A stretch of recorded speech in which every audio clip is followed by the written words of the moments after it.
حضور علیہ السلام کے بیٹے تو 3 تھے، لیکن بیٹیاں اللہ کے نبی علیہ السلام کی 4 تھیں۔ اللہ کے حبیب نے اپنے عمل سے اور اپنی سیرت سے، اپنے اسوے سے آپ نے بچیوں کے ساتھ حسن سلوک اور بچیوں کے ساتھ محبت، بچیوں کا احترام، بچیوں کے ساتھ مودت کا اسوہ امت کو عطا کیا۔ اللہ نے 3 بیٹے دیے اور تینوں بچپن میں لے لیے۔ قاسم اللہ نے دیا، لے لیا۔ عبداللہ دیا، لے لیا۔ ابراہیم دیا، لے لیا۔ اللہ نے یہ دے کر لے لیے۔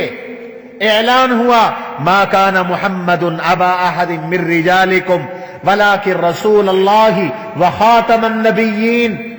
ہم نے آپ سے بیٹے لے لیے لیکن آپ کو ختم نبوت عطا کر دی۔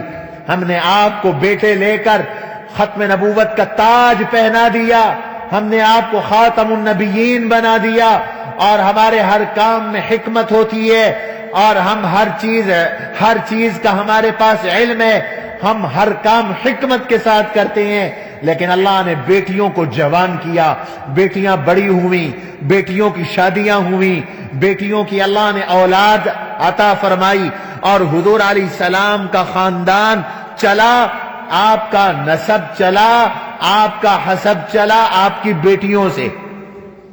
آج دنیا بھر میں حضور علیہ السلام کی آل اور اولاد موجود ہے، سادات موجود ہیں، لیکن یہ آپ کا جو خاندان چلا ہے وہ بیٹیوں سے چلا ہے، اور بیٹیوں کے ساتھ جو آپ کا رویہ تھا، سلوک تھا، وہ نہایت مشفقانہ تھا، وہ نہایت محبانہ تھا، وہ نہایت محترمانہ تھا، اس کے اندر بہت زیادہ احترام تھا۔ 3 صاحبزادیاں رسول اللہ صلی اللہ علیہ وسلم کی آپ کی حیات مبارکہ میں انتقال کر گئی تھی۔ زینب پہلے فوت ہو گئیں، رقیہ پہلے فوت ہو گئیں، ام کلثوم پہلے فوت ہو گئیں۔ اللہ کے نبی علیہ السلام کی نگرانی میں ان کا غسل ہوا، ان کا کفن ہوا، لیکن یہ جب تک حیات تھی تو حضور علیہ السلام ان سے کتنی محبت فرماتے تھے، ان سے کتنی مودت فرماتے تھے، ان سے کتنی الفت فرماتے تھے۔ آپ کی بڑی بیٹی حضرت زینب ہے، اور حضرت زینب رضی اللہ عنہا کا نکاح ہوا تھا جناب ابو العاص رضی اللہ تعالیٰ عنہ سے۔ یہ بعد میں مسلمان ہوئے، پہلے کافر تھے، اور بدر میں حضور کے ساتھ لڑنے کے لیے آئے۔ بدر میں بہت سے لوگ ایسے بھی آ گئے تھے جو حضور سے لڑنا نہیں چاہتے تھے، لیکن ابو جہل کے دباؤ کی وجہ سے، مشرکین مکہ کے دباؤ کی وجہ سے یہ آ گئے۔ ہمارا جو سلسلہ سیرت النبی کا چل رہا ہے وہ آج ہم نے موقوف کیا ہے، آئندہ جب وہ سلسلہ انشاءاللہ عرض کیا جائے گا تو اس میں غزوہ بدر کا تذکرہ بھی آئے گا، اور اس میں یہ سارے حالات آئیں گے۔ تو غزوہ بدر میں مشرکین مکہ کے قافلے میں آپ کے داماد بھی شامل تھے، حضرت ابو العاص جو اس وقت حضرت نہیں بنے تھے، صحابی رسول نہیں بنے تھے، حضور کے مقابلے میں آ گئے۔ اللہ نے غزوہ بدر میں فرشتے نازل کیے اور مسلمانوں کی نصرت فرمائی، اور کم اسباب کے باوجود اللہ نے بہت بڑی جماعت پر غلبہ عطا فرمایا۔ اگر دلوں میں اخلاص ہو اور تقوی ہو، ان تصبروا وتتقوا لا يضركم من كيدهم شيئا، اللہ کہتے ہیں تم 2 کام کرو تو تمہیں کفر نقصان نہیں پہنچا سکتا۔ تمہیں جب بھی کفر نقصان پہنچاتا ہے صرف اس لیے نقصان پہنچاتا ہے تمہارے اندر 2 خوبیوں کی کمی ہوتی ہے، 2 خصوصیات کی کمی ہوتی ہے، اور وہ کیا ہے؟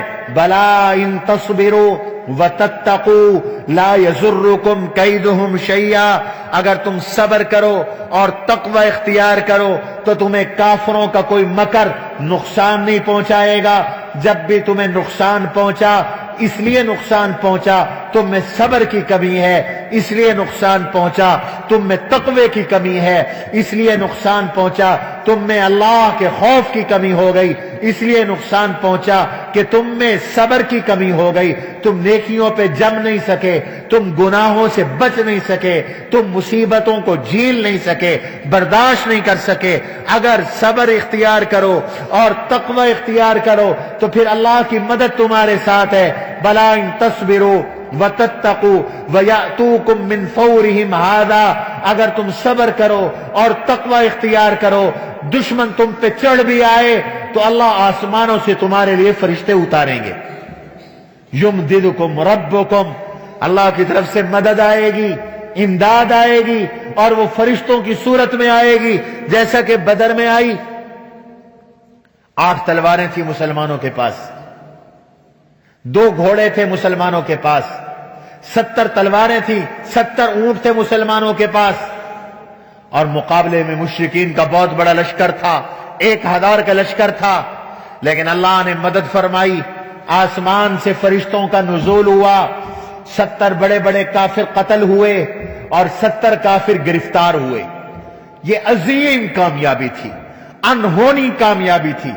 دنیا اس کامیابی پر حیران ہو گئی کہ کسی چیز میں بھی تو مماثلت نہیں ہے، تعداد بھی مسلمانوں کی کم، اسلحہ بھی کم، سواریاں بھی کم، لیکن مسلمانوں نے اتنی بڑی کامیابی حاصل کی کہ 70 بڑے بڑے پہلوان، سپہ سالار، کمانڈر، عرب میں جن کی دھاک تھی، جن کا نام تھا، جو ناقابل تسخیر تھے، جو ناقابل شکست تھے، وہ مارے گئے۔ ابو جہل مارا گیا، عتبہ مارا گیا، شیبہ مارا گیا۔ ابو جہل تو اس امت کا فرعون ہے۔ حضور علیہ السلام نے فرمایا اس امت کا فرعون ابو جہل ہے۔ ہر دور کے اندر فرعون رہا ہے، جیسے آج کے اس دور کا فرعون امریکہ کا صدر ٹرمپ ہے، ایسے حضور کے زمانے کا فرعون، بلکہ اس پوری امت کا فرعون ابو جہل تھا، دشمن اسلام تھا۔ قتل ہوا، عتبہ قتل ہوا، شیبہ قتل ہوا، امیہ قتل ہوا، 70 مارے گئے اور 70 ہو گئے گرفتار۔ یہ بھی بڑے بڑے پہلوان تھے جو گرفتار ہوئے۔ اللہ کے نبی علیہ السلام نے ان کی مشقیں بدھوائی، پیچھے سے ان کے ہاتھ باندھے گئے اور ان 70 آدمیوں کو ہانک کر مدینے لایا گیا۔ مدینہ میں ایک عجیب منظر تھا کہ 70 قریشی، اعلی نسب کے لوگ، مکہ کے مجاور، بیت اللہ کے مجاور، بڑے بڑے مشرک، جن کی عرب میں دھاک تھی، جن کا نام تھا، وہ 70 گرفتار ہو کر مدینہ میں آ رہے ہیں اور بازار سے گزر رہے ہیں، اور سارا مدینہ تماشا دیکھ رہا ہے۔ یہودی بھی دیکھ رہے ہیں، مسلمان بھی دیکھ رہے ہیں، اور دوسرے لوگ بھی دیکھ رہے ہیں۔ آپ نے فرمایا ان کو ٹھہراؤ۔ یہ ٹھہر گئے۔ طے ہوا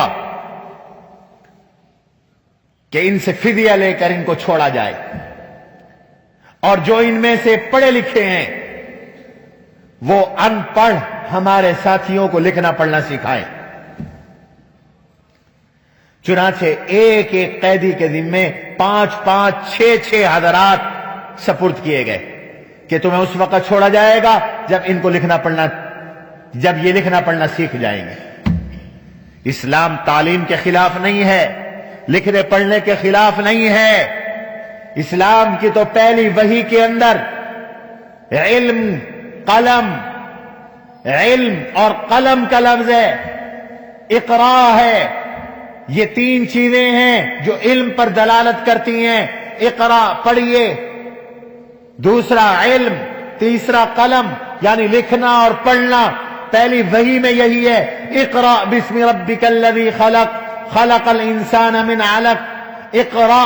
دوسری بار وربک الاکرم الذی علم بالقلم، علم، پھر قلم کا لفظ، علم الانسان، پھر علم الانسان ما لم یعلم۔ یہ تو پہلی وحی ہے۔ باقیوں سے کہا گیا تم فدیہ لاؤ، اور فدیہ دے کر تم رہائی حاصل کر سکتے ہو۔ تو ابو العاص جو حضور علیہ السلام کے داماد تھے، ان کی رہائی کے لیے ان کی زوجہ محترمہ حضور علیہ السلام کی لخت جگر، نور نظر حضرت سیدہ زینب رضی اللہ عنہا نے ایک ہار بھیجا، گلے کا ہار بھیجا۔ اور یہ ہار کون سا تھا؟ یہ ہار وہ تھا جو سیدہ زینب کو شادی کے موقع پر ان کی والدہ محترمہ، ہماری اماں، مومنین کی اماں، زوجہ رسول حضور کی پہلی بیوی سیدہ خدیجۃ الکبریٰ رضی اللہ تعالی عنہا نے اپنی لخت جگر نور نظر کو بطور تحفہ کے شادی کے موقع پہ یہ ہار دیا تھا۔ ہر ماں باپ اپنی بچی کو رخصتی کے وقت تحفہ دیا کرتے ہیں، تحائف دیا کرتے ہیں۔ جہیز کی رسم تو ہندوانہ ہے، لیکن کوئی تحفہ اپنی حیثیت کے مطابق اور وسعت کے مطابق دے دینا، اس کی شریعت میں اصل موجود ہے، سنت میں اصل موجود ہے۔ جب یہ ہار حضور کے سامنے پہنچا، اللہ کے نبی کی خدمت میں یہ ہار پہنچا جو مکہ سے حضرت زینب نے اپنے شوہر حضرت ابو العاص حضور کے داماد کی رہائی کے لیے بھجوایا تھا۔ حضور نے اس ہار کو دیکھا تو پہچان گئے۔ اللہ کے نبی کی آنکھوں سے آنسو چھلک پڑے، گریہ طاری ہو گیا، حضور رونے لگ گئے۔ اور صحابہ نے دیکھا کہ جناب رسول اللہ صلی اللہ علیہ وسلم رو رہی ہیں، آنکھوں سے آنسو جاری ہیں۔ صحابہ کرام بھی سمجھ گئے، آپ کو اپنی بیٹی یاد آ گئی۔ اس وقت تک سیدہ زینب رضی اللہ تعالی عنہا وہ مشرکین مکہ کے کنٹرول میں تھی، ان کے پاس گویا کہ قید تھی، گرفتار تھی، مکہ کے اندر تھی۔ اور جناب رسول اللہ صلی اللہ علیہ وسلم ہجرت فرما کر مدینہ منورہ تشریف لا چکے تھے، تو آپ کی آنکھوں سے آنسو آ گیا۔ اور آپ نے صحابہ سے فرمایا، میرے صحابہ، یہ مسلمانوں کا حق ہے، جو فدیہ لیا جا رہا تھا یہ تمام مسلمانوں کا مشترک ہے، یہ مسلمانوں کا حق ہے۔ اگر آپ کی طرف سے اجازت ہو تو میں یہ ہار واپس کر دوں۔ صحابہ نے فرمایا، حضرت ہم طیب دل سے، ہم اپنی خوشی سے اجازت دیتے ہیں کہ آپ اپنی لخت جگر کو، اپنی نور نظر کو، اپنی صاحبزادی کو یہ ہار واپس کر دیں۔ یہ حضور علیہ الصلوۃ والسلام کا اسوہ ہے، یہ حضور پاک کا طریقہ ہے۔ آپ کی بیٹیوں کے ساتھ محبت ہے، آپ کی بیٹیوں کے ساتھ الفت ہے۔ آپ نے وہ ہار واپس کر دیا اور حضرت ابو العاص سے فرمایا کہ ابو العاص، تمہیں ایک شرط پر رہائی دی جا رہی ہے، اور وہ شرط یہ ہے کہ تم جاؤ اور جا کر ہماری لخت جگر کو، ہماری نور نظر کو، ہماری صاحبزادی کو، ہماری بیٹی حضرت زینب کو مدینہ بھیج دو۔ روایات میں آتا ہے ابو العاص کو آزادی ملی، اور ابو العاص نے حضور سے جو وعدہ کیا وہ وعدہ نبھایا، وہ وعدہ پورا کیا، اور حضرت زینب رضی اللہ عنہا کو انہوں نے مکہ سے مدینہ کی طرف روانہ کر دیا، مدینہ بھیج دیا۔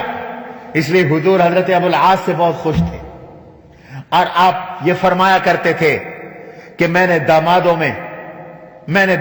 میں ابو العاص کو سچا داماد پایا ہے۔ اس نے جو مجھ سے کہا، صدقنی ووعد لی ووفا لی، اس نے جو کہا سچ کہا، اور جو بھی وعدہ کیا مجھ سے وہ وعدہ پورا کیا۔ دیکھو بیٹی سے کتنی محبت ہے حضور صلی اللہ تعالی علیہ وسلم کو۔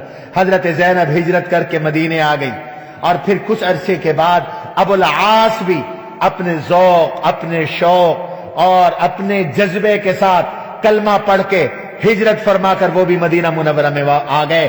اللہ کے نبی نے ان کے نکاح کو برقرار رکھا، اور حضرت زینب رضی اللہ عنہا کا انتقال حضرت ابو العاص رضی اللہ تعالی عنہ کے عقد میں ہوا۔ یہ حضور کا بیٹیوں کے ساتھ پیار ہے۔ رقیہ، ام کلثوم، اللہ کے نبی کی دوسری بیٹی رقیہ ہے، تیسری بیٹی سیدہ ام کلثوم رضی اللہ تعالی عنہا ہے۔ یہ دونوں یکے بعد دیگرے حضرت عثمان رضی اللہ عنہ کے نکاح میں آئیں۔ ان کے ساتھ بھی اللہ کے نبی علیہ السلام کا طرز بڑا مشفقانہ تھا، بڑی محبت والا تھا۔ اور سیدہ فاطمہ رضی اللہ تعالی عنہا، ان سے جو حضور کو محبت تھی وہ تو ضرب المثل ہے، یعنی دو جہاں کے سردار نبی حضور نبی کریم صلی اللہ تعالی علیہ وسلم، لخت جگر آتی حضرت فاطمہ الزہرا، حضور کھڑے ہو جاتے تھے، آپ کھڑے ہو جاتے تھے حضرت فاطمہ کے استقبال کے لیے، حضرت فاطمہ کے سر پہ ہاتھ رکھتے، حضرت فاطمہ کے سر پر بوسہ دیتے اور حضرت فاطمہ کو اپنے ساتھ بٹھاتے، حضرت فاطمہ کو اپنے ساتھ کھانا کھلاتے اور حضرت فاطمہ کے ساتھ راز و نیاز کی گفتگویں کرتے، باتیں فرماتے، حضرت فاطمہ کو تسلیاں دیتے اور حضرت فاطمہ حضور علیہ الصلوۃ والسلام کو تسلی دیتی۔ اور آپ نے اس کلچر کو بدلا، اس مزاج کو بدلا، بیٹیوں سے نفرت کے مزاج کو بدلا، بچیوں سے نفرت کے مزاج کو بدلا۔ بڑی عجیب باتیں ارشاد فرمائیں۔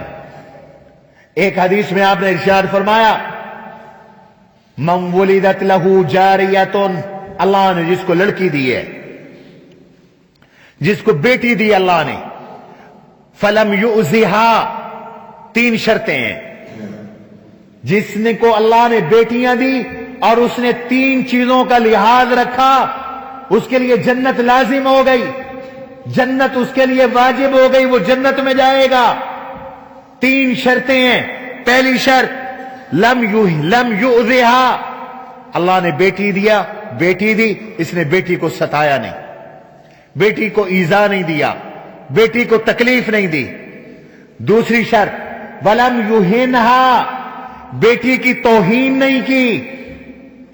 تیسری شرط ولم یؤثر علیہا الولد، یعنی الذکور، اللہ نے اس کو بیٹی دی اور اس نے اپنی بیٹی پر بیٹے کو ترجیح نہیں دی۔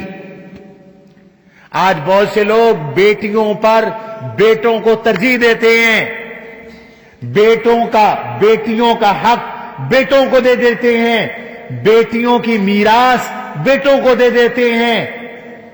تین شرطیں لگائیں حضور علیہ السلام نے، بیٹی ملی، پہلی شرط اس نے اس بیٹی کو ستایا نہیں، بیٹی کی توہین نہیں کی۔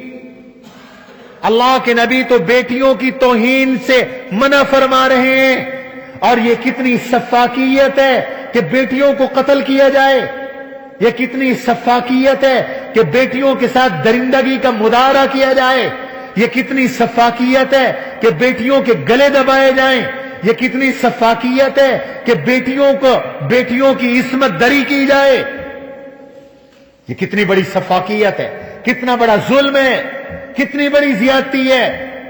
صاف حدیث کے لفظ ہیں، اللہ نے بیٹی دی ہو، بیٹی کو ستائے نہیں، بیٹی کی توہین نہ کرے اور بیٹی پر بیٹوں کو ترجیح نہ دے۔ راستہ دے دو، بیٹی پر بیٹوں کو ترجیح نہ دے۔ میرے آقا نے فرمایا جو ان تین شرطوں کو پورا کرے گا اللہ اس کو جنت عطا فرمائیں گے۔ ادخلہ اللہ الجنہ، اللہ اس کو جنت عطا فرمائیں گے۔ یہاں جنت صرف بیٹی سے محبت اور بیٹی کے احترام پر دی جا رہی ہے۔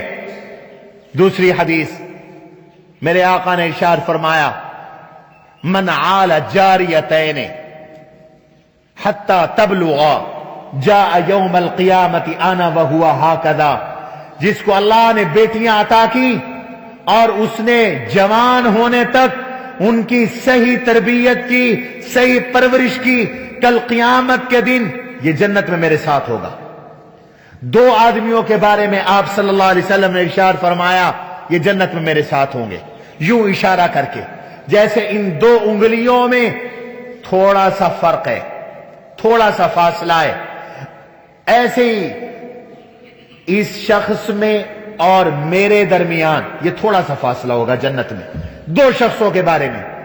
ایک بیٹیوں کی صحیح پرورش کرنے والے کے بارے میں فرمایا وہ جنت میں میرے ساتھ ہوگا، اور دوسرا یتیم کی کفالت کرنے کے والے کے بارے میں فرمایا انا وکافل الیتیم کہاتین، میں اور یتیم کی کفالت کرنے والا جنت میں ایسے ساتھ ہوں گے جیسے یہ دو انگلیاں ہیں۔ قاضی احسان احمد آبادی رحمت اللہ تعالی علیہ فرمایا کرتے تھے اگر کسی ظالم کو دیکھو، نظر پڑے ظالم پر تو قہر ذوالجلال بن، اور نظر پڑے مظلوم پر تو محمد کا جمال بن۔ اور محمد صلی اللہ علیہ وسلم کا جمال کیا ہے؟ کمزوروں کے لیے گلے دبانے کا نہیں، معصوم بچوں کو قتل کا نہیں۔ معصوم بچوں کے بارے میں فرمایا سب سے کمزور بچہ یتیم ہوتا ہے، فرمایا یتیم کی کفالت کرنے والا اور بچی کی کفالت کرنے والا جنت میں ہم دونوں ساتھ ساتھ ہوں۔ اور ایک اور عجیب حدیث اللہ کے نبی علیہ السلام کی نظر سے گزری، میرے آقا نے ارشاد فرمایا الساعی علی الارامل والیتیم، جو آدمی بیوہ کی خیال رکھتا ہے، بیوہ کی کفالت کرتا ہے اور یتیم کی کفالت کرتا ہے، الساعی علی الارامل والیتیم والمسکین کالمجاہد فی سبیل اللہ، اس کا درجہ اللہ کی راہ میں جہاد کرنے والے کی طرح ہے۔ اور آپ جانتے ہیں کہ مجاہد کا کیا مقام ہے، اللہ کی راہ میں جہاد کا کیا مقام ہے، کہ جہاد میں استعمال ہونے والے گھوڑے کے پاؤں اور سم سے اٹھنے والی گرد اور غبار کی اللہ نے قرآن میں قسمیں کھائی ہیں، والعادیات ضبحا فالموریات قدحا فالمغیرات صبحا فاثرن به نقعا فوسطن به جمعا۔ اللہ نے اس غبار کی قسم اٹھائی ہے، گھوڑوں کے ان سموں کی قسم اٹھائی ہے جو جہاد میں استعمال ہوتا ہے۔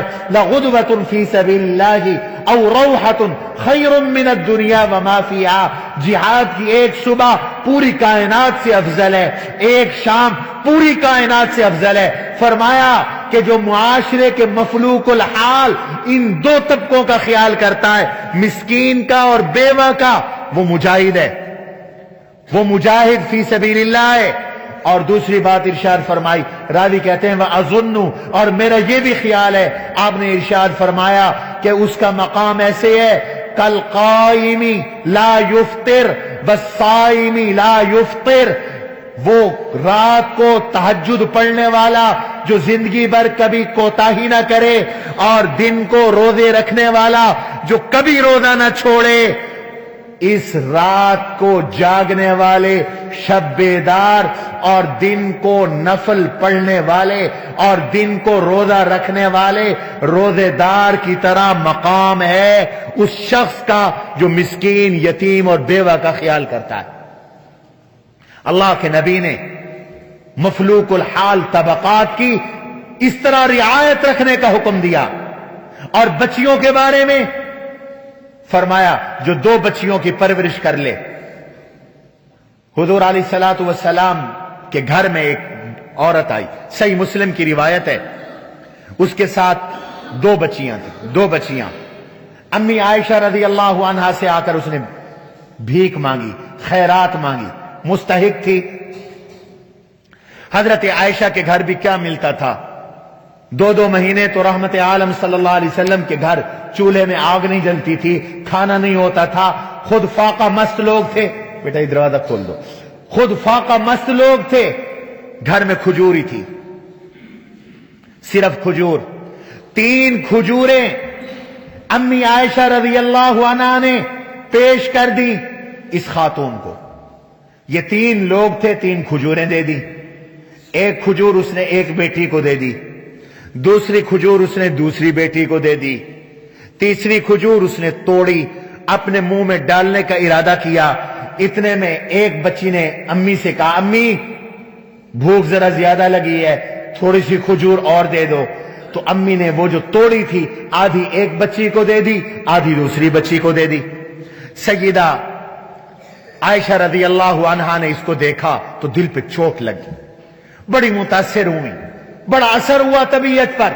رحمت عالم صلی اللہ علیہ وسلم تشریف لائے، اور جب حضور تشریف لائے تو سیدہ عائشہ رضی اللہ عنہا نے حضور علیہ السلام سے عرض کیا، یا رسول اللہ، آج میرے گھر میں اس طرح واقعہ ہوا ہے، ایک خاتون آئی ہے، دو بچیاں لے کے آئی ہے، میں نے کھجوریں دی ہیں، اس نے اپنے منہ میں ڈالنا چاہا، بچی نے مانگ لیا، اس نے وہ توڑی اور توڑ کر آدھی اس کو دے دی، آدھی اس کو دے دی۔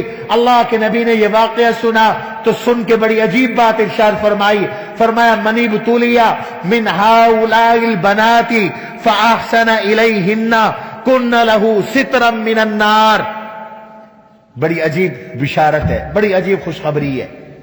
جس کو اللہ نے بیٹیاں دی اور بیٹیوں کی وجہ سے اس کو آزمایا گیا، اس کو ستایا گیا۔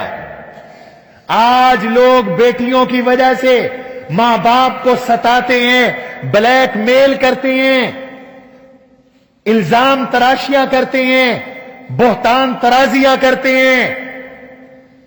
اللہ کے نبی صلی اللہ علیہ وسلم نے 1400 سال پہلے گویا کے پیشین گوئی فرما دی، ایسا بھی ہوگا۔ بچیوں کی وجہ سے لوگ ستائے جائیں گے، بچیوں کی وجہ سے لوگ آزمائے جائیں گے۔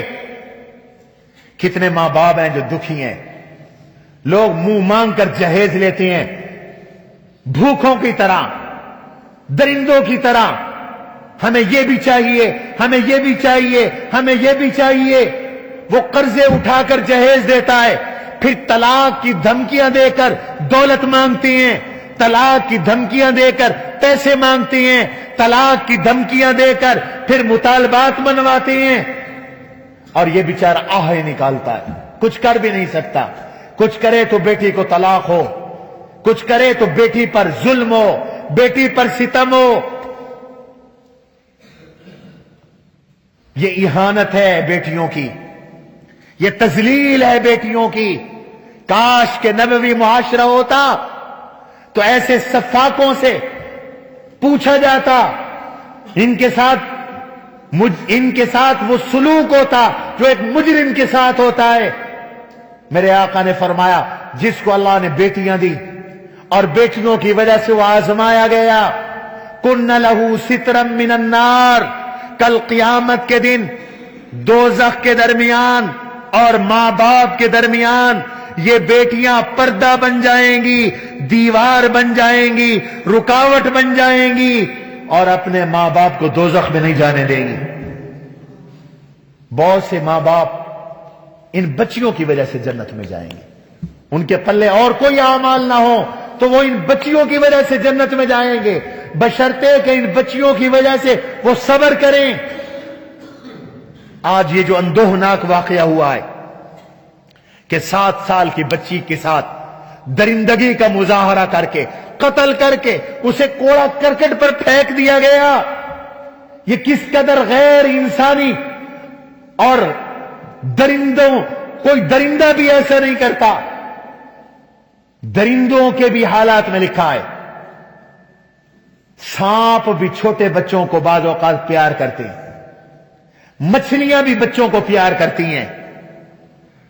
بچے تو سب کے سانجھے ہوتے ہیں، بچے تو مشترک ہوتے ہیں۔ بچوں کے ساتھ یہ وحشیانہ سلوک، یہ بربریت والا سلوک، اللہ کے نبی علیہ السلام کی تعلیمات دیکھو۔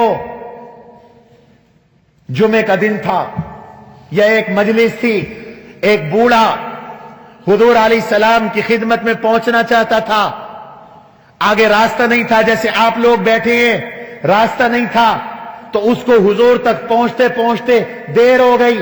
اللہ کے حبیب علیہ الصلوۃ والسلام نے اس موقع پر ایک بڑی عجیب حدیث ارشاد فرمائی۔ میرے آقا نے فرمایا، من لم یوقر کبیرنا ولم یرحم صغیرنا فلیس منا، جو ہمارے بزرگوں کا احترام نہیں کرتا، بڑی عمر کے لوگوں کا احترام نہیں کرتا، ہمارے چھوٹوں پر رحم نہیں کرتا، ہمارے چھوٹوں پر شفقت نہیں کرتا، ہمارے چھوٹوں سے پیار نہیں کرتا، اس کا ہم سے کوئی تعلق نہیں، اس کا مسلمانوں سے کوئی تعلق نہیں۔ یہ حضور کی تعلیمات ہیں، یہ دین کی تعلیمات ہیں۔ آج نفسانیت کا دور آئے، اسلام کی تعلیمات نکال دی گئی، ہمارے نصابوں میں تربیت نام کی کوئی چیز نہیں رہی۔ ایک دور تھا سکولوں میں استاد سمجھاتے تھے، پڑھاتے تھے، تربیت کا ماحول تھا، باپ تو باپ ہے۔ اگر کوئی سفید ریش آدمی بس پہ چڑھتا تھا تو لوگ سیٹ خالی کر دیتے تھے، کہتے تھے بابا جی بیٹھ جاؤ۔ اور یہ آداب میں سے ہے، بزرگوں کا احترام کرو، بڑوں کا احترام کرو۔ اللہ کے نبی علیہ السلام کی سنت ہے، آپ علیہ الصلوۃ والسلام کسی بڑے کا بوجھ برداشت نہیں فرماتے تھے، اپنے سر پہ اٹھا لیتے تھے، اپنے کندھے پہ اٹھا لیتے تھے۔ ہم جن بزرگوں کا نام لیتے ہیں ان کی سیرت تو دیکھو۔ سیدنا ابو بکر صدیق رضی اللہ عنہ کا انتقال ہوا، ان کے انتقال کے بعد 3 دن کے بعد ایک بڑھیا گھر سے باہر نکل آئی، پوچھنے لگی کہ ایک آدمی روز میرے گھر آتا تھا، 3 دن سے نہیں آ رہا، میں تو پریشان ہوں۔ وہ آ کے جھاڑو بھی لگاتا تھا میرے گھر میں، چھڑکاؤ بھی کرتا تھا، میرے مٹکے میں تازہ پانی بھی رکھ کے جاتا تھا اور کھانا بھی رکھ کے جاتا تھا۔ ایک دن گزر گیا، دوسرا دن گزر گیا، تیسرا دن گزر گیا، گھر میں کوئی شخص نہیں آیا، میں نے کھانا نہیں کھایا، میرے مٹکے میں پانی نہیں ہے، تو پتہ چلا کہ یہ شخص 11 لاکھ مربع میل کا حاکم، صداقت کا بادشاہ، نبی کا خلیفہ، خلیفۃ الرسول، خلیفہ بلا فصل، جانشین پیمبر، افضل البشر بعد الانبیاء، نبی کا سسر سیدنا ابو بکر صدیق رضی اللہ تعالی عنہ تھا۔ زندگی بھر کسی کو پتہ نہیں چلا یہ صدیق اکبر ہیں۔ آج یہ تعلیمات کہاں چلی گئی؟ رحمت عالم صلی اللہ تعالی علیہ وسلم کے دوسرے خلیفہ حضرت سیدنا عمر ابن خطاب رضی اللہ تعالی عنہ رات کو گشت کر رہے ہیں، اور گشت کرتے کرتے دیکھا ایک جگہ آگ جل رہی ہے۔ پوچھا، قریب جا کر، خیمہ لگا تھا، مسافروں کا خیمہ تھا۔ پوچھا کون ہو؟ مسافر ہے۔ اس وقت آگ کیوں جل رہی ہے؟ خاتون پیٹ کے ساتھ تھی، زچگی کا وقت آ گیا ہے، اس لیے آگ جل رہی ہے، حرارت پہنچا رہی ہیں۔ مسافر خاتون، مسافر مرد، یہ اس دور کی بات کر رہا ہوں جب ہاسپٹل نہیں ہوتے تھے، جب میڈیکل نے ترقی نہیں کی تھی۔ آج سے 1400 سال پہلے کی بات کر رہا ہوں۔ آج کیسا مہذب معاشرہ ہے کہ گدے ریڑھیوں پر زچگیاں ہو رہی ہیں، ڈلیوریاں ہو رہی ہیں، ہسپتالوں کے گیٹ نہیں کھلتے۔ ہمارے معذرت کے ساتھ ڈاکٹروں سے احساس اور انسانیت چلا گیا، ڈسپنسروں اور ہمارے عملوں سے احساس چلا گیا۔ یہ نبی کی تعلیمات تھی۔ فاروق اعظم فوراً گھر گئے، گھر والی کو جگایا۔ گھر والی بھی کوئی عام خاتون نہیں، علی المرتضیٰ کی صاحبزادی ہیں، سیدہ ام کلثوم بنت علی رضی اللہ عنہا، اور جلدی سے اپنی کمر کے اوپر ایک غلے کی بوری لادی اور بیوی کو ساتھ لیا اور زچگی کے ضرورت کے سامان کو اٹھایا، اور فاروق اعظم خیمے میں پہنچے اور آ کر معافی مانگی کہ مجھے پہلے پہنچنا چاہیے تھا، میں خادم وقت ہوں، میں امیر المؤمنین ہوں، مجھے پتہ نہیں چل سکا۔ نرس کا کام دیا امیر المومنین کی بیوی نے، لیڈی ڈاکٹر کا کام دیا امیر المومنین کی بیوی نے، اور یہ خدمت کی اور زچگی کے فرائض سر انجام دیے۔ یہ اسلام کی تعلیمات ہیں۔ بچوں کے ساتھ شفقت، بچوں کے ساتھ رحمت، بچوں کے ساتھ پیار، بچیوں کا احترام، خواتین کا احترام اللہ کے نبی علیہ السلام کی تعلیمات ہیں۔ اب دیکھنا یہ ہے کہ ایسا کیوں ہو رہا ہے، ہمارے معاشرے میں سفاکیت کیوں آ گئی، یہ درندگی کیوں آ گئی؟ صرف چیخنے اور چلانے سے اصلاح نہیں ہوگی۔ یہ تو ایک زینب ہے جو رپورٹ ہوئی ہے، یہاں تو ہر شہر میں زینب موجود ہے، یہاں تو ہر شہر میں کائنات بچی موجود ہے۔ ایک دن زینب کی خبر آئی، دوسرے دن سرگودا میں 15 سال کی لڑکی کی خبر آ گئی کہ کسی نے بدکاری کی، قتل کر کے کھیتوں میں لاش پھینک دی۔ کون سا شہر ہے جس میں یہ درندگی نہیں ہو رہی؟ دوستو یہ دین سے دوری ہے۔ جب تک دلوں میں اللہ کا خوف پیدا نہیں ہوگا جرم چھوٹ نہیں سکتا۔ آپ قرآن اٹھا کے دیکھیں، قرآن نے کوئی سزا خالی بیان نہیں کی، جب بھی سزا بیان کی ساتھ تقوی کا حکم دیا، ساتھ اللہ کا خوف جگایا، دلوں میں اللہ کا خوف پیدا کیا۔ جرم سے باز رکھنے والی ایک چیز ہے، وہ اللہ کا ڈر ہے۔ آج نصاب تعلیم میں تربیت اور خوف خدا کو لانا ہوگا، فحاشی عریانی کا خاتمہ کرنا ہوگا۔ کتنی چیزیں ہیں جن سے نوجوانوں کو خراب کیا جا رہا ہے، جذبات بھڑکائے جا رہے ہیں، ان کو درندہ بنایا جا رہا ہے، اور درندگی کو ابھارا جا رہا ہے۔ غیر ملکی این جی اوز ہمارے ملک میں انویسٹمنٹ کر رہی ہیں۔ اللہ تعالیٰ اس پورے معاشرے کو عفت نصیب فرمائے، انصاف نصیب فرمائے۔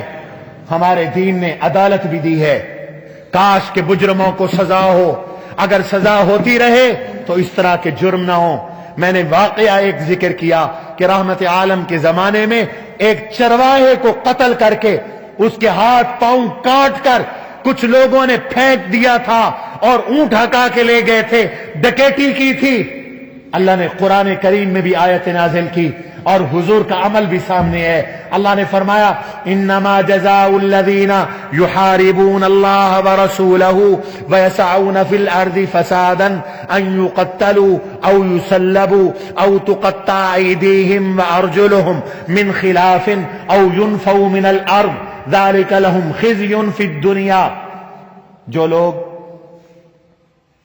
لوگ اللہ رسول سے جنگ کرتے ہیں، ڈکیتیوں کو، مسلمانوں کے قتل کو اللہ رسول سے جنگ قرار دیا گیا ہے۔